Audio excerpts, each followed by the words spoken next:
You're listening to The Business Focused Photographer. If you're ready to transform your photography business into a thriving career, you're in the right place. Each week, we'll discuss fun and innovative ways to boost your creativity and income. Sound good? Let's go. Hey, welcome back to the podcast. Today, I'm really excited to talk to a new friend, Rhea Whitney. Rhea is the owner of Rhea Whitney Photography. She's an incredible wedding photographer, but she's also the founder of the Photobomb Academy. By the way, I love the name Photobomb Oh, Academy. So cute, thank so you. cute, so cute. And this is a program where she helps photographers and creatives elevate their business. She teaches about actionable education, sales strategy, and her background lends itself really well to this, where she studied business, finance, accounting at Howard University, and then went into like her first act as a as an adult in the career for her career was in finance and accounting, and then she is now a photographer, full-fledged six-figure photographer who is teaching other photographers how to do the same thing. She's been a speaker at major conferences. She's taught hundreds of creatives, built programs like Elevate Accelerator, which guides photographers towards consistent and sustainable income. And today I'm really excited to kick off the month of November by talking with a focus on sales. And Rhea is going to lead the discussion by helping us differentiate the difference between sales and marketing, because a lot of us seem to think they are one and the same, but there's so much to really dig into here. So without further ado, welcome, Rhea.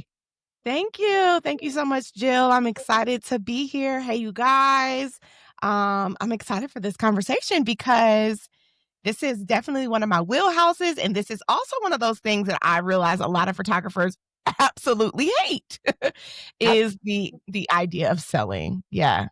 Right. Why do you think that is? Why do you? Because I have found the same thing that my students kind of recoil when we talk about selling. Yeah. There's some air quotes for those of you who are only listening. When we talk about selling, so what do you think it is that makes us kind of withdraw and avoid that part, that very necessary part of running this business? Yeah. I think it has to do with being told no. Right? Mm. Like the fear of someone rejecting you in the selling part, right? That's what our human nature, our brain doesn't want. We don't want to be rejected, and we don't want to be annoying, and we don't want to feel gross, right? Like all these kind of negative connotations that we have around selling.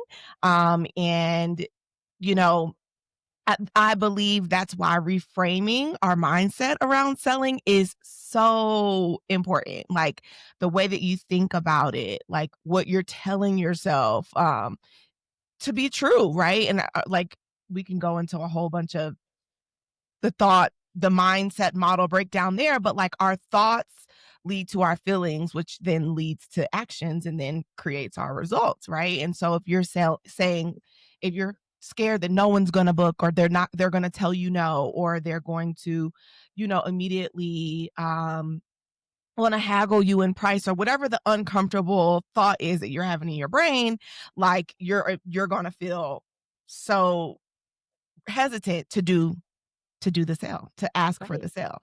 So I think that has to do with it. I love this, and you're so right. One of the things that I teach a lot about is pricing. Yeah. And I've kind of broken it down to it's been distilled down to a similar fear, I think, where it's the fear of rejection. Like, what is the worst possible thing that could happen if I raise my prices? Mm-hmm. Am I going to go out of business? Because, Right.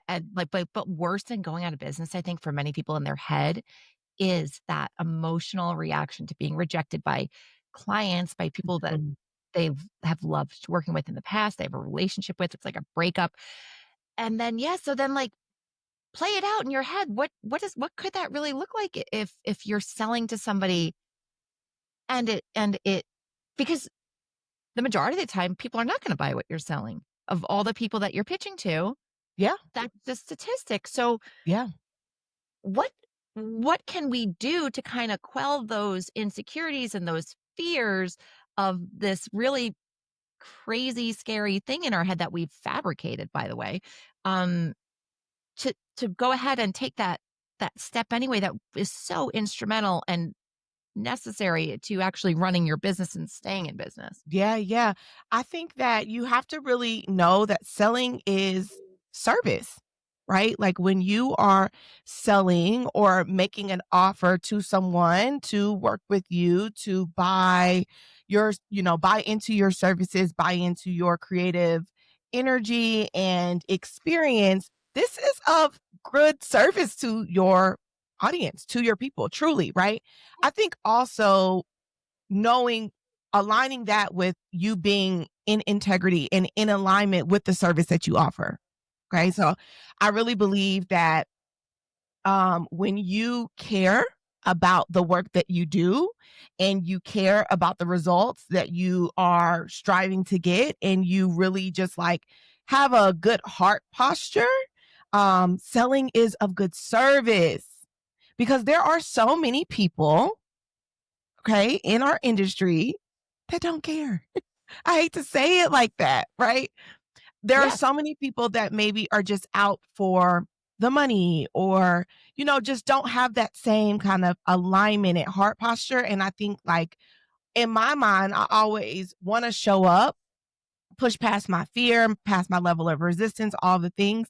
And I want to sell to the people that I am supposed to be in connection with, like we're supposed to be working together. I want to show up in that so that they are in good hands, so that they have a really, they get what they come for, right? As opposed to, I'm scared, I'm fearful, I don't show up, I don't sell. And now they end up working with someone who maybe won't take as great of care, maybe won't help them as deeply, right? In the ways that I know that I can, or that that you can, right? And I just really think that selling is being of good service. And so it really starts with reframing the thoughts that you have around it, right? Like if you're really, really like resistant to selling, I want you to think about, what are you telling yourself around selling?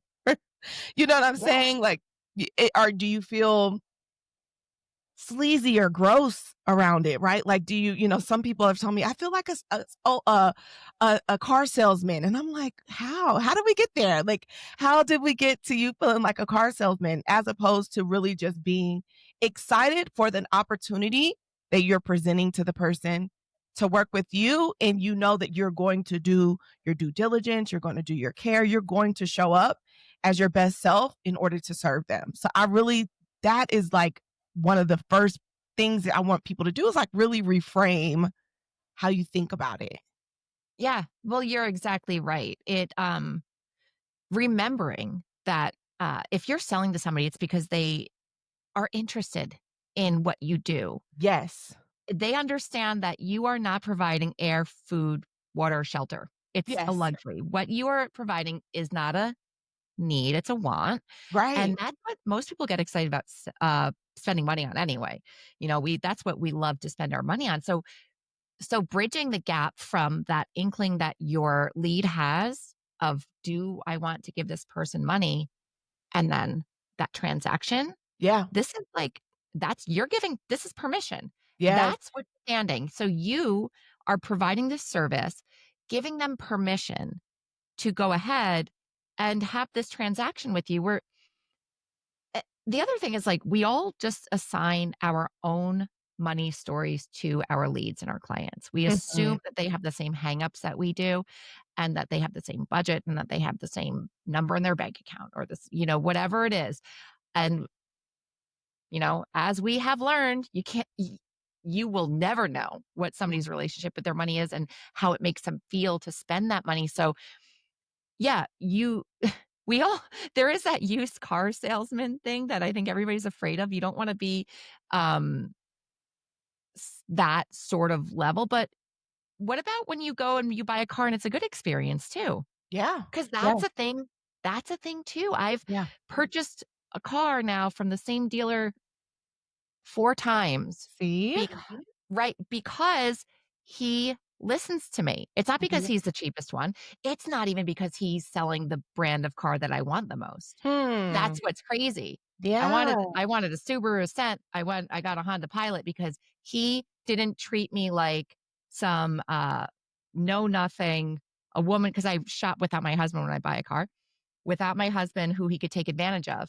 He didn't Yes. talk over my head. He listened to me. He made me feel heard. And that's what really propelled. So, like in my head, yeah, there's those bad experiences with different salesmen, but then there are the ones who have made me feel held, as Yes. ridiculous as it is when Yeah. we're talking about buying something, heard, understood, and provided a good service. And then I am happy to part with that money, which is, way more money than you would spend even on wedding photography.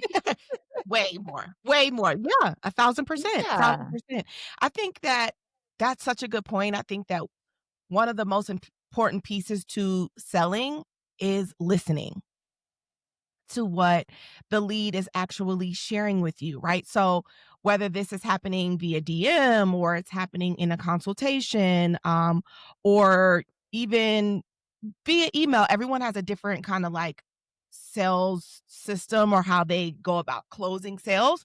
I love a good consultation personally because I really like to make that personal connection. But listening to what people are sharing with you, their wants, their needs, their fears, their objections, right?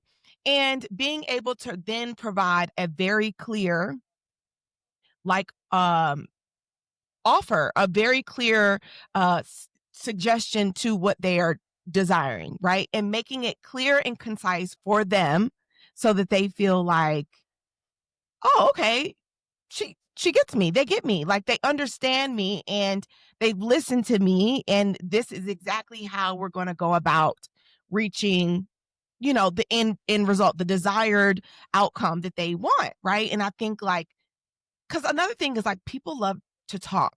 Like if you let people talk, people love to talk, especially about their wants, themselves. Like, and that's a really important piece to selling is just like listening and paying attention and being able to regurgitate some of the things that they shared with you back to them in a very clear and concise way. And then offering the solution, a very easy confident solution. Like that is truly the kind of the framework for what I teach in my consultations is it's truly like listening, clear, concise, regurgitation, and making it simple, clear, and confident, right?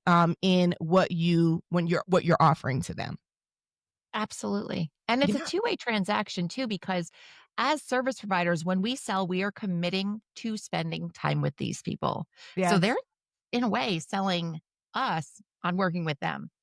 I'm sure I'm not the only one who Oh, has a thousand percent. decided, you know what? This is actually not going to be a good fit. And I'm not going to buy you as a client. I'm not interested in that sale. Right. Yes. So Yes. remembering that, while yes, they are the main character, the lead, the client, they are the main character. They are the hero. We are the guide. Yeah. It's also kind of like this interview where Hmm. you're like, and right now what I'm referring to is like the pre-booking sale, that Correct. For sale. sure. Yeah.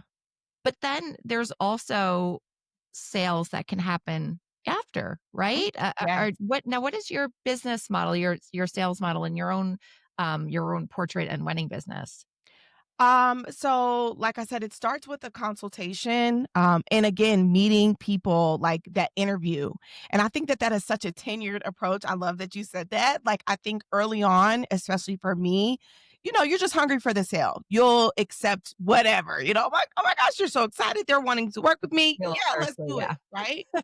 But over time and through different experiences, you create a different approach to like aligning yourself with the right client. And I keep Mhm. saying that because a lot of what we do as creatives is energy and vibes. When the energy and the vibes are off, our creative juju, our creative magic is also stalled and off, right? Mhm. Like, yes, photography is very there's fundamentals, right? So there's the exposure triangle, your settings and lighting and like all of those like technical pieces. But truly, I think the magic happens in just the connection, the respect, the trust that is happening, with the photographer and the client, right? And so when the alignment is off, meaning they don't trust you, or they they don't really love your style of work, or maybe they've had bad photography experiences. I've worked with clients that have had photography PTSD. And Yeah. so you have to kind of work a little bit harder. But the tenured approach is just as much as I am making an offer or selling to you, I'm also really very much so paying attention to what you're saying to me, just to make sure that if we do decide to work together, this is a good, healthy, aligned client relationship, so that I can be in my creative magic, in my creative bag as best as possible, in order to bring out those beautiful images, that amazing client experience, just all of the things that you need when you're talking about creating with clients. And so I love that you said that. To me, that's such a tenured approach. Every Yeah. client, every inquiry, every person that books a consultation with you, that does not mean that they're a client. Some No. people are literally walking yellow and red flags, Yes. right? And we Yeah. just have to be able to see them and be willing to say, you know what? I don't think this is gonna work out. Like, I don't think this is, I don't think I'm the photographer for you. Basically be willing to walk away. And that's really hard, but that's what a tenured, creative is willing to do each and every time.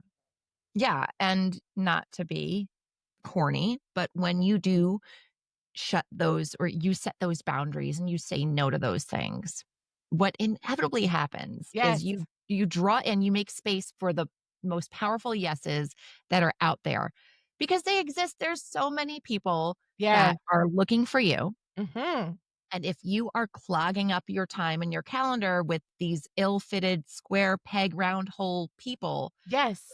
just because you're hungry for a buck, it's you're not gonna um elevate yourself. I guess I'm like, you're Yeah, no, I I'm hear looking you. at your I'm looking at your sweatshirt, but you're Yeah. just not gonna get to that next level in your business. And by the way, it's really easy to have misaligned clients when you're underpriced. Oh my goodness.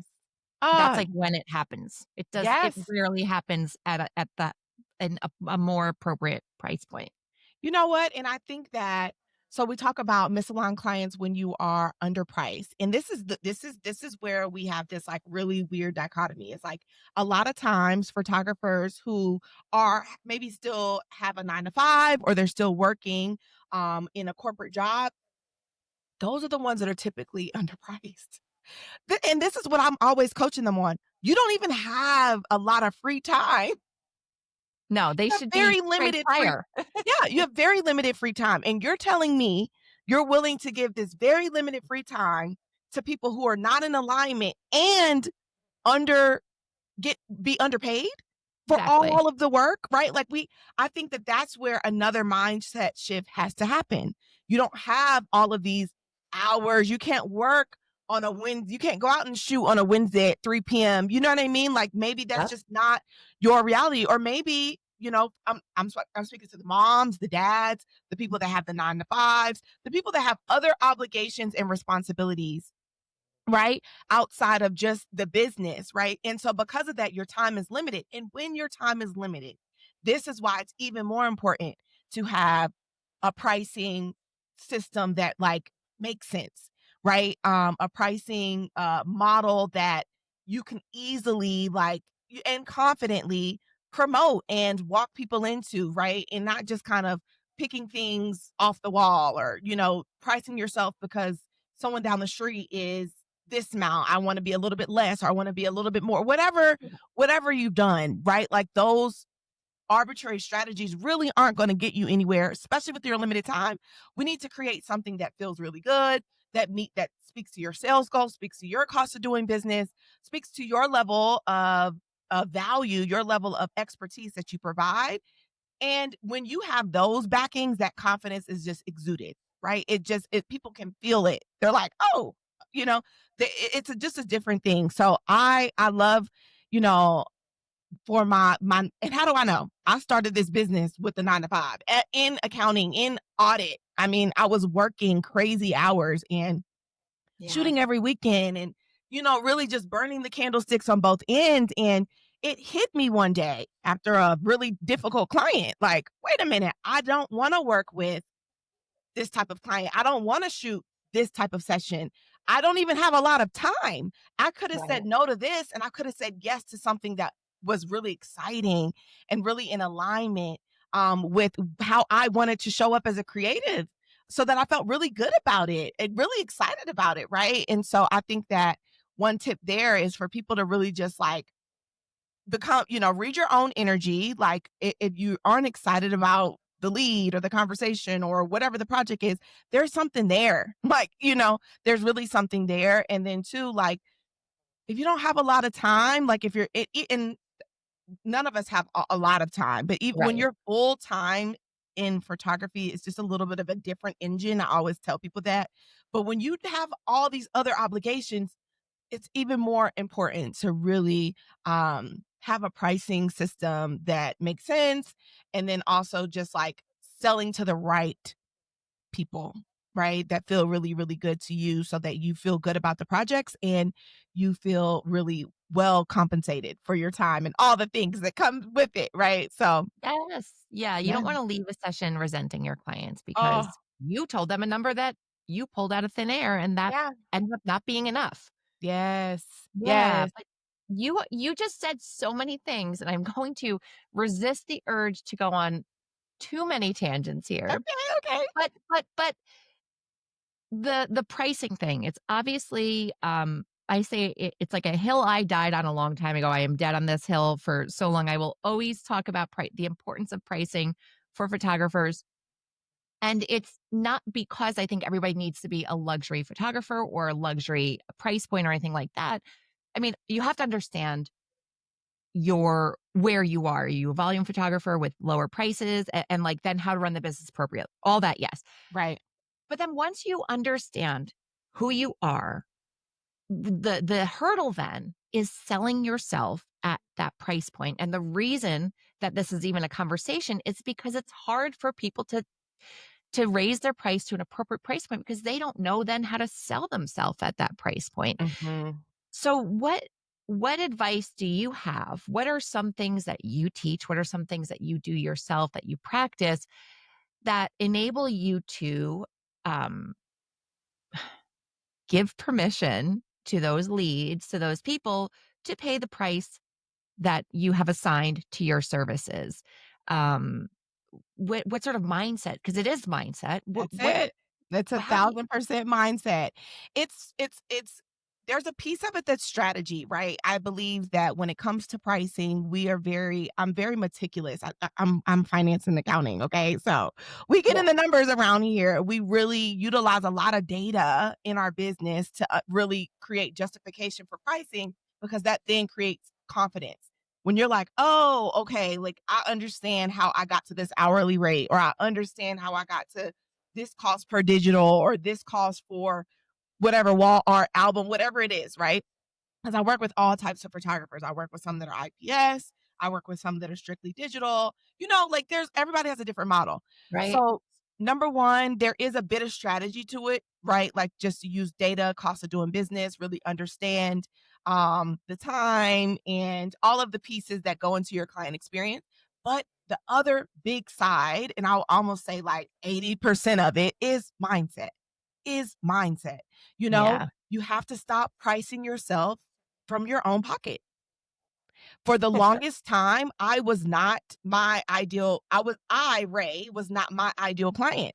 I wasn't, right? I wasn't, you know, I couldn't fathom paying $1,500, $3,000, $5,000, $6,000 for a photographer at one point. I couldn't. But that didn't right, have anything to do with like my value that I presented because just because I couldn't fathom it at that time, I also, as a photographer, knew how much time and effort yes, it took to do the service, right? It's not just the 8 hours of the wedding day. That's not all it is, right? We leave 2 hours before to be there, to set up your lights, and you might stay a couple minutes after, you break down, then you have to travel home, and then post-production, Yeah, your entire life. post-production, Your entire life as your you know it now. entire life. I tell people for every 1 hour that we work, we're post-producing the imagery, the work for another 2 to 4 hours. So Mhm. when you start to really think about the amount of time, and then don't let anything happen with your gear. Don't let something break.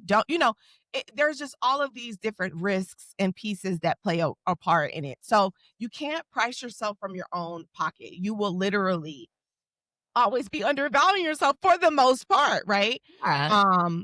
I remember when I first started my photography business, I didn't really know much about the business of photography. I think like me and my family had a photo shoot at JCPenney's, you know what I mean? And like that, I just didn't know a lot. All I knew was like, oh, these photos, right? But even the JCPenney's experience, I remember was kind of pricey. Like, you get Oh, two sure. two prints back and you're still paying a couple four, three, four, $500, you know what I mean? And so I didn't know much. I didn't know much, but the more you know, um, the more you know. You can't unknow what you know, right? And Right. so you really And can. you And don't know what you don't know. you don't know what you don't know, but when you know, you can't unknow it. You really can't. Now, you can decide against it, you know what I'm saying? You can decide to stay at a lower price point, but truly that leads to like unaligned clients, and then like burnout, and then also like not profitability in the business, not feeling well paid, and feeling really valued from the client, but that's more on you than it is on them. They just said Oh, yes and to whatever 100%. you offered. Right. 100%. And if you want to remain, because let's face it, like there are, just like there's price brackets, there's client brackets. Yes. And as much as we want to have this abundant mindset about ourselves, and I've said it before, I'm pretty much a broken record.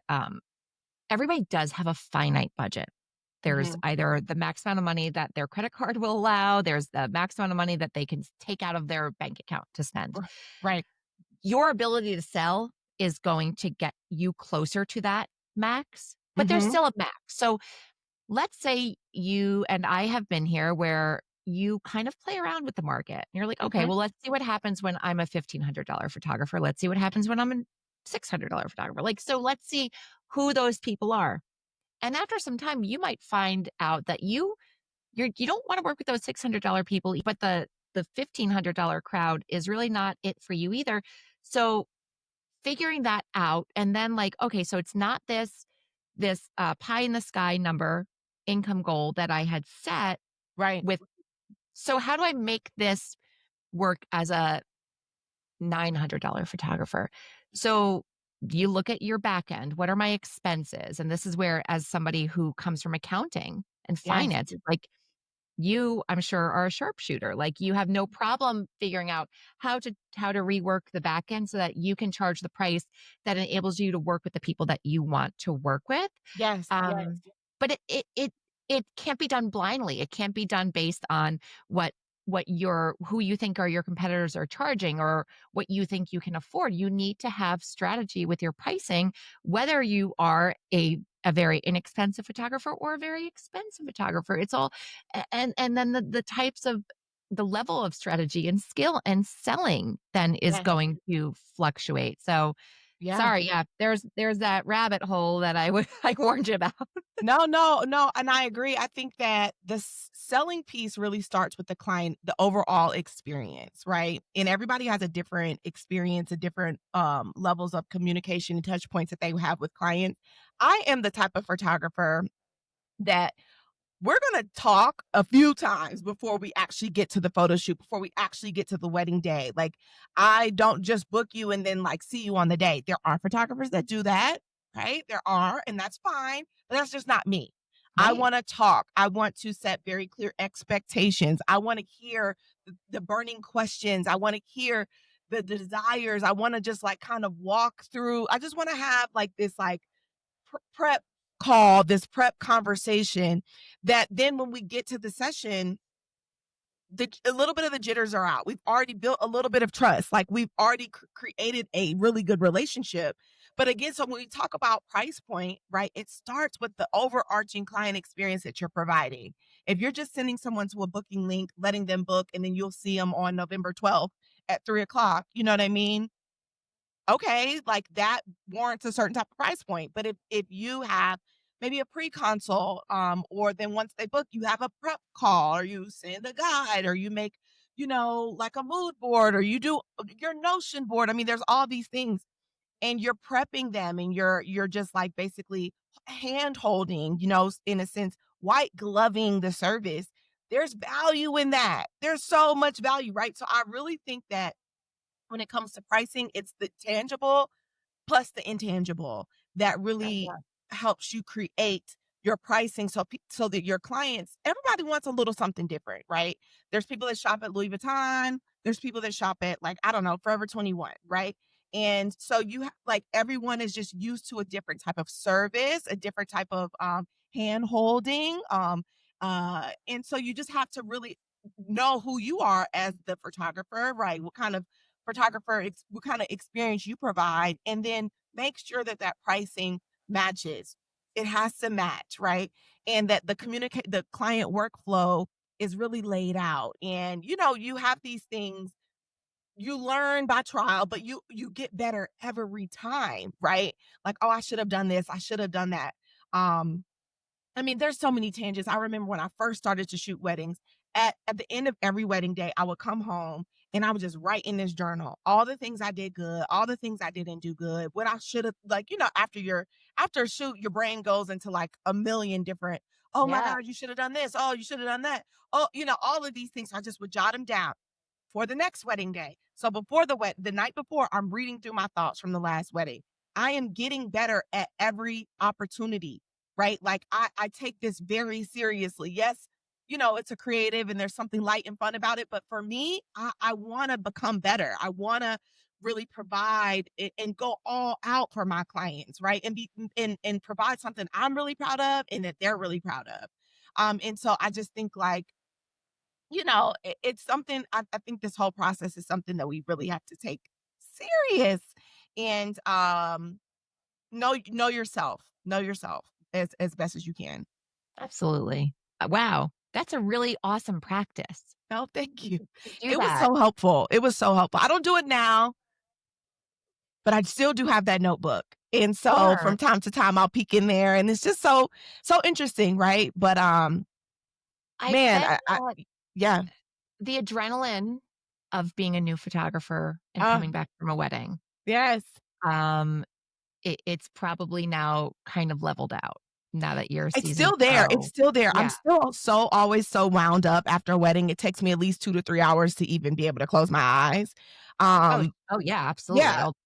Yeah, and still those, like, little butterflies, those nerves. I'm going through my brain of all the things that I want to remember and do, and it's still there, but I feel way more confident in my ability um to capture the wedding, to take control of this situation. And wedding shoot session, it doesn't matter. It does Right. not matter. Now weddings are just longer days, longer hours, a Higher lot more stakes. moving parts. Yeah. Yeah. Yeah, Yeah. I don't I like almost explicitly do not shoot weddings. love that. However, Yes. this year I said yes to one because it was the sister of several other people in her family whose weddings I did back when I did do them. And I knew it was going to be she was going to be an easy bride, and she was. It Yes. was actually my favorite wedding I ever shot. Oh, I love that. Nonetheless, I got home and it was, and I only, like, the longest I'll shoot to is 6 hours Mhm. for a wedding. Mhm. So I'm driving home. It's only 25 minutes away. But it's like 10 p.m. and I'm so excited to get home because of that 2 to 3 hour period that you need to just settle down. I'm right there with you.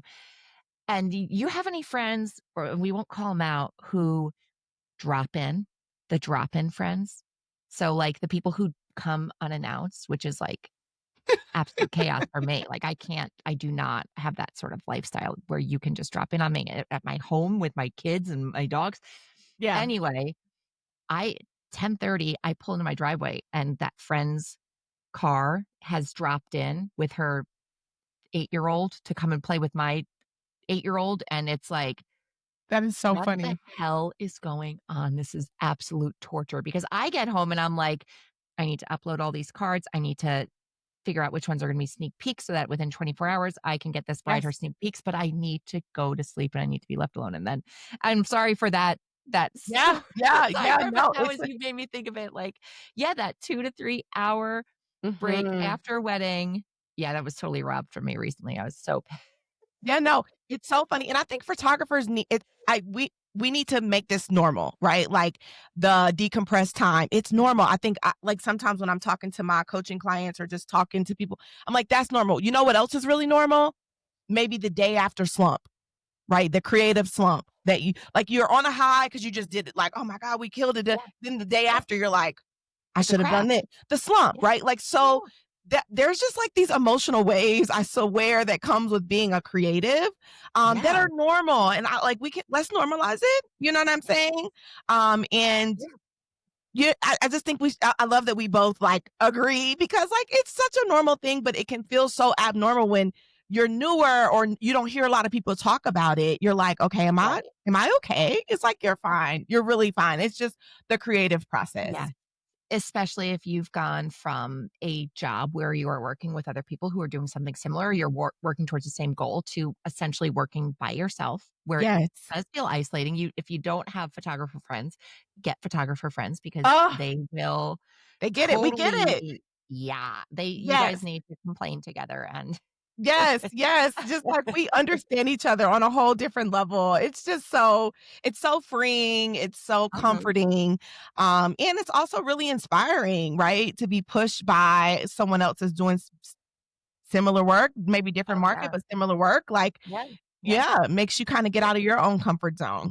I know, I know. Yeah. Sorry, I will derail. I No, will it's okay. derail this It's tangent. good. I went, but I want to I want to bring it back to now where people are confusing sales and marketing and Yes. why they are so not the same thing and why Yes. they each have their own place and are necessary, but they're Mhm. not the same. Yeah.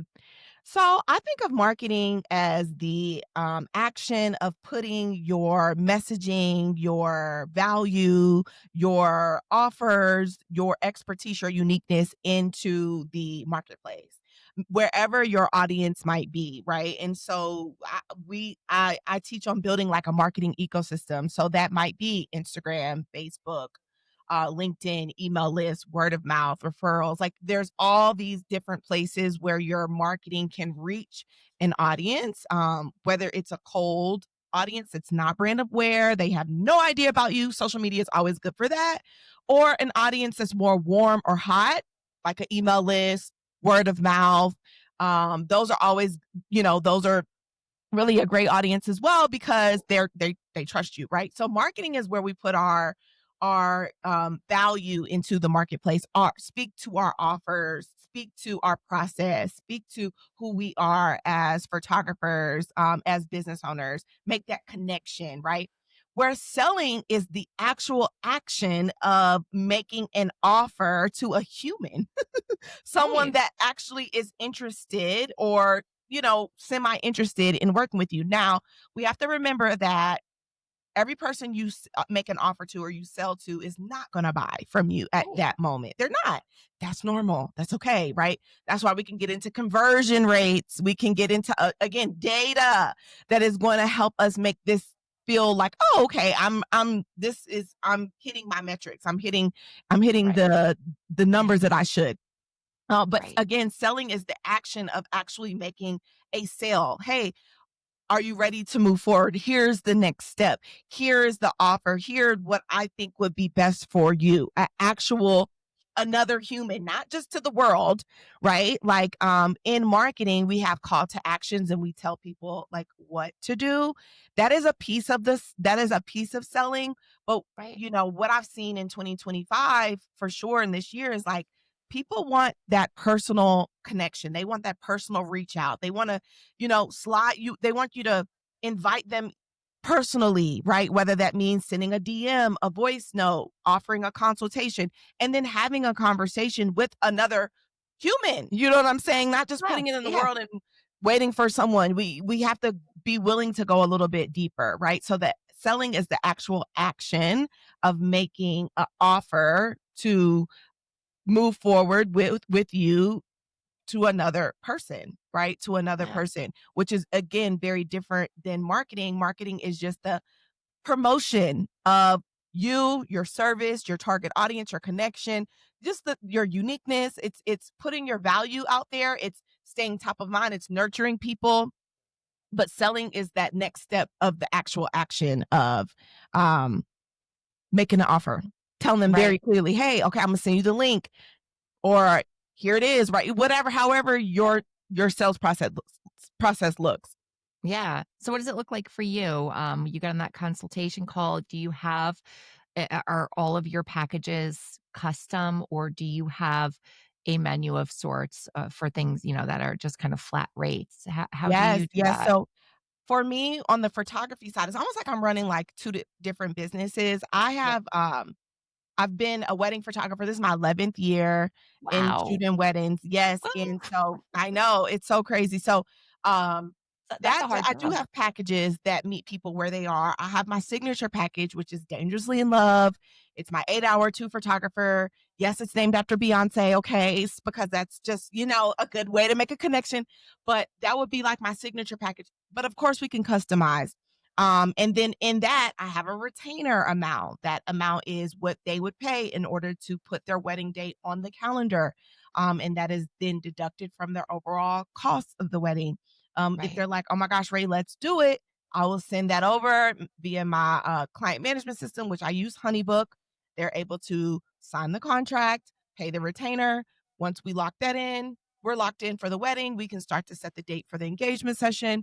We can start to prep for all of the other pieces. So that's the photography side. I love a good consult. Both sides, I love consultations. For coaching, I have my signature program, Elevate, which is my year-long coaching program. I also do consultations because the program is so long and it's so much hand holding and it's so high touch. I just got to make sure we get each other. That Yeah. and so we do consultations for that as well. And then, there's just the process, whether they want to do pay in full or they want to do a payment plan or buy now, pay later, like whatever. Right. But I think for me there, the biggest thing is that they're ready to do the work. Like they're going, like as a coach, I can lead you to the water, but I cannot make you drink. I know. I Can can't we make, figure and that out? it's really You know, hard. but It's you really have done for you services, right? done with you because I'm Done not with you. done with you. Yeah, I'm not really, it's not done for you because I teach on pricing, marketing, mindset, business operations, business finance. So I'm holding your hand and we set goals and we do all the things, but I don't do it for you. That's just not really how Can't. you can't. Yeah. I was gonna say I Yeah. would love to figure that out or I maybe, know. but I know. then, but the container itself is going to push you to stop playing small. Stop hiding. Stop procrastinating on the things it just is there's no other way. Like you are seen. I see you. Girl, I just saw you last week. Like what are we talking about? You know what I mean? And um so again, people have to be ready. And Oh, yeah. I'm not like Yeah. a business in a box type of coach either. It's not like, oh, this framework, you got to do it just like this. Not Right. at all. Right. Not at all. No. Like we strategize for your goals. We strategize for your clientele, for your offers, for your model. Um, and but still, you got to be willing to do the work and be willing to bet on yourself. If I feel like I tell my people all the time, if you're willing to bet on yourself, you're gonna get it done. You don't know how, you're very scared, it's just a lot, but you're like, I can do it right, then girl, let's go. Because That's it's right. going to change everything for you. But as a coach, I can't make you drink. I can just show Show you you where the the water is. water right there. If you're thirsty, I it's know. right there. Give You you know a what I'm saying? straw, but you Yeah. can't. I That can't. I can't. Yeah, I can no, give you a straw, I can give you a cup, I can give you a container, I can give you everything. But you have to actually drink. it is such a challenge It as a is. fellow coach It to, is. and I know it's mindset, I know Yeah, it's mindset. So do you work mostly with women as far as your I do. coaching? I Yeah, do. because I we do. have the most hang-ups when it comes Yeah. men come and they man spread all over the place when it comes to business and sales. And I'm sorry to the men who are listening who I still struggle, but statistically, it's no. women. We're caretakers. We want to give, give, give, give, give, Yes. and and and reciprocating, receiving back Yes. is not as natural for us as it is for men. Yeah. Yeah. It just isn't, and it is why, I think our industry as a whole, which is, I think 65% women, we Look at do that. we are notorious for having these struggles that Yeah. prohibit the growth, the selling, the mindset, the asking for money, putting ourselves out there, getting front and center. It is so hard. So, So hard. you Elevate is, an entire year? It's a year. How many And people let do me you work say with? this. Right now there are 9 Wow. photographers in Elevate. And a lot of them stay with me for 2 to 3 years. Wow. That Mhm. says something. It's really so special. And it's I've curated this program over the years, like with younger Ray in mind. Like, I would Yeah. have given anything to be in something like this, to be Mhm. working with, Yeah.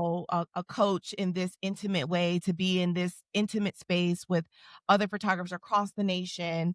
Um, it's just really, really special, but it's for who it's for. And I know that. Like, I scream it to the mountaintops to everyone, but genuinely it's for who it's for. And I can usually spot them based off of like a couple of combos. I'm like, "Oh, I know it would be really amazing." You know what I mean? So yeah, Yeah. it's a year. It's a year. I do have a more of a foundational program called From Hobbyist to Pro, and I Okay. kind of call that my business blueprint. That's more of a program where it's 3 months or 6-month commitment.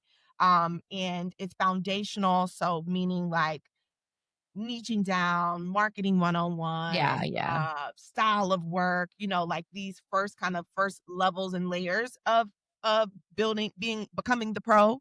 But elevate is when you want to make the consistent 4 to 5 figure months, when you're trying to scale to 6 figures or beyond, maybe 250, wherever the number is. But that's when we create signature offers, 4 figure signature offers. That's when we get some money management happening in the back end of the business. That's when we create back end offers, right? Retainers, all of these other business strategies that a lot of photographers just don't even know to do. They don't Nope. know to do, right? And so it's just a really sweet, really, really sweet program. It sounds so wonderful. So when does the Thank next you. round start? Oh my gosh, yes. So we are in November, we will be hosting a webinar, November 18th. So if you're listening, come Nice. and join us at the webinar. 6 Figures and Beyond is the webinar. I'll be teaching on pricing and value positioning. And just really how to create the model of a photographer that gets to 6 figures, that can create that 5K, 7,500, 10K, 15K months consistently. Mhm. Like, I tell people, like, if you can do it once, you could do it again. That's But right. it definitely takes strategy and intention. Okay.